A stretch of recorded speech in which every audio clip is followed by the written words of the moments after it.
எல்லை தாண்டி மீன்பிடித்ததாக கூறி 8 தமிழக மீனவர்கள் இலங்கை கடற்படையால் கைது.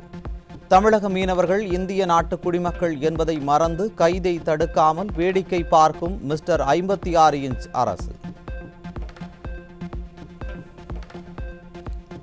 திருப்பூர் மாவட்டம் மடத்தக்குளம் அருகே அமராவதி ஆற்றின் கரையோரம் இளம்பெண் படுகொலை. தமிழகம் கொலை மாநிலம் ஆனதுதான் விடிய அரசின் சாதனை என மக்கள் விமர்சனம். திமுகவுடனான கள்ள உறவை எடுத்துரைத்த தங்கள் கழக பொதுச்செயலாளர் மீது நெருப்பை கக்கிய அரசியல் அரைவேக்காடு அண்ணாமலைக்கு முன்னாள் அமைச்சர் ஆர்பி உதயகுமார் கடும் கண்டனம். எந்தவித பிரதிபலனும் பாராமல் இந்த மாகாணுபாவரை போஷிக்கக்கூடிய நண்பர்களின் பெயர்களை பட்டியலிட தயாரா என்றும் கேள்வி. 2026 அதிமுகவின் தகுதியை தீர்மானித்து கபட வேடதாரி அண்ணாமலையின் பொய்க்கால் ஆட்டத்திற்கு மக்கள் முடிவு கட்டுவார்கள். அதிமுக முன்னாள் அமைச்சர் ஆர்பி உதயகுமார் காட்டம்.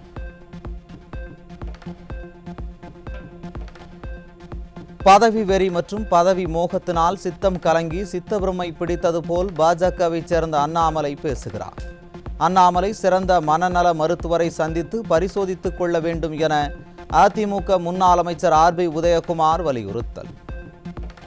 ஆக்டோபஸ் அண்ணாமலை இன்றைக்கு மன அழுத்தத்தாலே அவர் மனநிலை பாதிக்கப்பட்டுவதைப் போல நேற்றைய பொதுக்கூட்டத்தில் பேசியிருக்கிறார்கள்.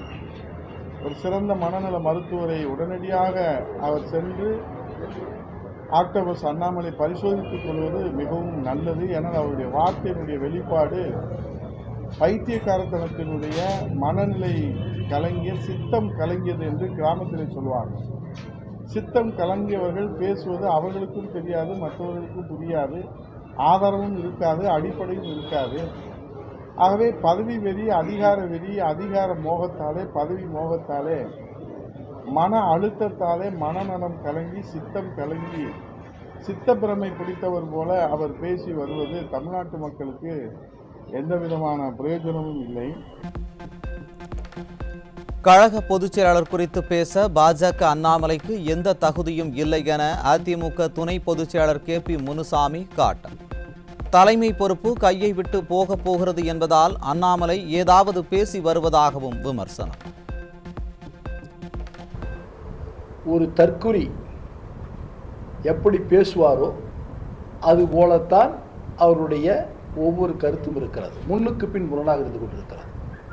புரட்சி தலைவி அம்மாவை பற்றி கருத்து சொல்லுகின்ற பொழுது என்னுடைய மனைவி கூட ஆளுமை மிக்கவர் என்று சொன்னவர், கடுமையாக விமர்சனம் செய்தவர். இப்படி முன்னுக்கு பின் முரணாக கருத்துக்களை சொல்லக்கூடிய ஒரு தற்குறி, இந்த தற்குறி ஒரு ஆளுமை மிக்க தலைவரை பற்றி விமர்சனம் செய்வதற்கு எந்த விதமான தார்மீக உரிமையும் இல்லை. தமிழகத்தின் பல்வேறு மாவட்டங்களில் பாஜக மாநில தலைவர் அண்ணாமலையின் உருவ பொம்மையை எரித்து அதிமுகவினர் போராட்டம். அதிமுக பொதுச் செயலாளர் எடப்பாடி K பழனிசாமி குறித்து அவதூறாக பேசியதற்கு கடும் கண்டனம்.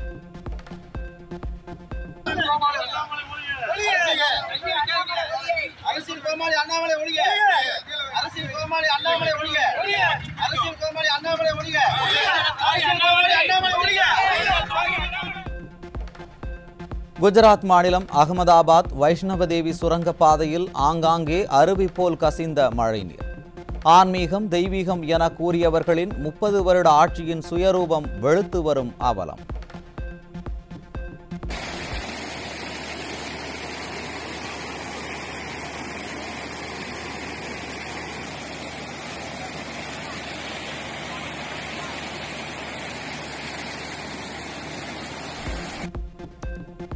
மகாராஷ்டிரா மாநிலம் சிந்துதுர்க் மாவட்டத்தில் பிரதமர் மோடி திறந்து வைத்த சத்ரபதி சிவாஜி சிலை சுக்குநூறாக சிதறிய அவலம். பாஜக சிவசேனா கூட்டணி அரசால் நிறுவப்பட்ட சிலை ஒரே ஆண்டில் சின்னாபின்னமான அவலம்.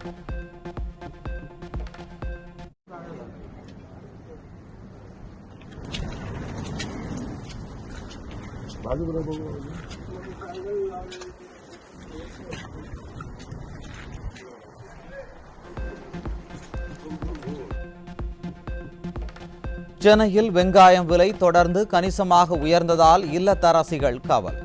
நாசிக்கில் இருந்து வரத்து குறைந்ததால் கிலோ 55 ரூபாய்க்கு விற்கப்படும் வெங்காயம்.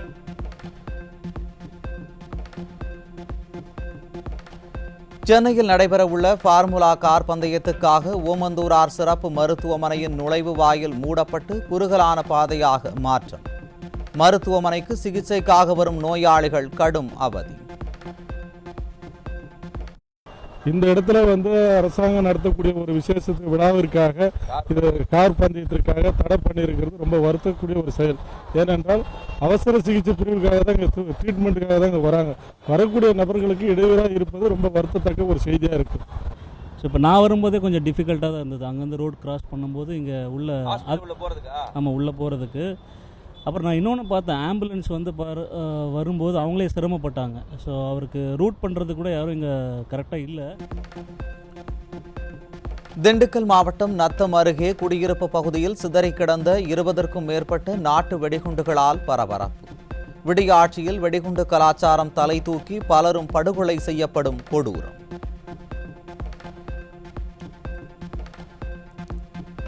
தேனி மாவட்டம் பெரியகுளம் அருகே வன விலங்குகளை வேட்டையாட புளியந்தோப்பில் பதுக்கி வைத்திருந்த 29 நாட்டு வெடிகுண்டுகள் பறிமுதல். வன விலங்குகளை வேட்டையாடுபவர்களை கண்காணித்து கைது செய்யாமல் வேடிக்கை பார்க்கும் பொம்மை முதல்வரின் விடியா அரசு. தூத்துக்குடி திரேஸ்புரம் கடற்கரையில் இருந்து இலங்கைக்கு கடத்த முயன்ற 270 கிலோ பீடி இலை மூட்டைகள் பறிமுதல். வேனில் இருந்து பீடி இலை மூட்டைகள் படகில் ஏற்றப்பட்ட நிலையில் ஒரு படகை பறிமுதல் செய்து மற்றொரு படகை தப்பவிட்ட கியூ பிரிவு போலீசார். ராமநாதபுரம் பாம்பன் அருகே பாக்சலசந்தி வழியாக இலங்கைக்கு கடத்தவிருந்த 780 கிலோ பீடி இலை பண்டல்கள் பறிமுதல். ராமநாதபுரம் தூத்துக்குடி கடற்கரையோர பகுதிகளில் கடத்தல் சம்பவங்கள் அதிகரித்து வரும் நிலையில் கடலோர காவல்படை ரோந்து பணியை தீவிரப்படுத்த மக்கள் வலியுறுத்தல்.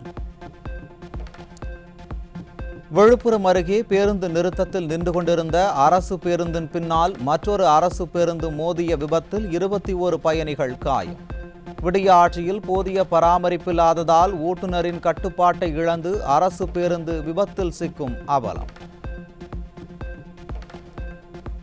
புதுக்கோட்டை மாவட்டம் கந்தர்வக்கோட்டையில் புதிய அரசு பேருந்து ஸ்டார்ட் ஆகாமல் நின்ற அவலம்.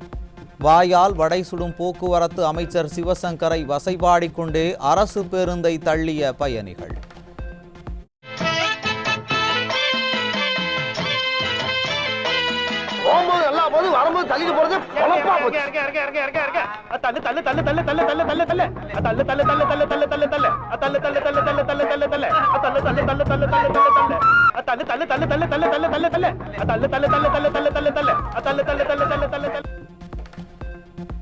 திருவாரூர் மாவட்டம் திருத்துறைப்பூண்டி அருகே ஆம்னி வேனில் கடத்தி வரப்பட்ட 260 புதுச்சேரி மாநில மது பாட்டில்கள் பறிமுதல். மது கடத்தலை தடுக்காமல் வேடிக்கை பார்த்த கடலூர் மயிலாடுதுறை சோதனை சாவடி போலீசார் மீது நடவடிக்கை எடுக்க மக்கள் வலியுறுத்தல். கடலூர் மாவட்டம் காட்டுமன்னார் கோவில் அருகே மகளை பாலியல் வன்கொடுமை செய்த தந்தை போக்சோவில் கைது. மது போதைக்கு அடிமையாகி பெற்ற மகளையே சீரழித்த கொடூரம். கோவை விமான நிலையத்தில் 1 கோடி ரூபாய் கடத்தல் தங்கம் பறிமுதல். ஷார்ஜாவில் இருந்து கோவை வந்த விமானத்தில் தங்கம் பிடிபட்ட நிலையில் கடத்தியது யார் என சுங்கத்துறையினர் விசாரணை. சேலத்தில் மதுபோதையில் கட்டிட தொழிலாளி அடித்து கொலை. விடிய ஆட்சியில் அதிகரித்து வரும் மதுபோதை கொலைகளால் கொலை மாநிலமாக மாறிய தமிழகம். கடலூர் மாவட்டம் விருத்தாச்சலம் அருகே விவசாய நிலத்திற்கு சென்ற முதியோர்களை மற்றொரு தரப்பினர் தாக்கிய கொடூரம். நிலப்பிரச்சனையில் மூதாட்டியை சரமாரியாக தாக்கி வெறிச்செயல்.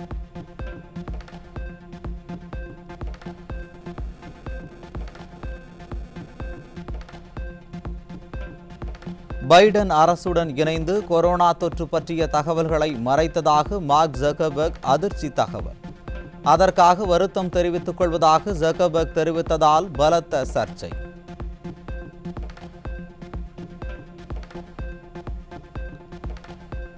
காஃபி டே நிறுவனர் சித்தார்த் மரணத்தில் முன்னாள் IPS அதிகாரி மீது பகீர் குற்றச்சாட்டு. பல்லாயிரம் கோடி சொத்து கொண்ட காஃபி டே உரிமையாளர் தற்கொலைக்கு முன்னாள் IPS அதிகாரிதான் காரணம் என பரபரப்பு தகவல். பிரான்சில் கைது செய்யப்பட்ட டெலிகிராம் நிறுவனத்தின் தலைவர் பாவல் துரோவ் மீது 12 கிரிமினல் குற்றங்கள் சுமத்தி வழக்கு பதிவு. சட்ட விதிகளின்படி கேட்கப்பட்ட தரவுகளை தர மறுத்தது உள்ளிட்ட பல்வேறு பிரிவுகளில் வழக்கு பதிவு செய்ததால் சமூக ஊடக நிறுவனங்கள் அதிர்ச்சி.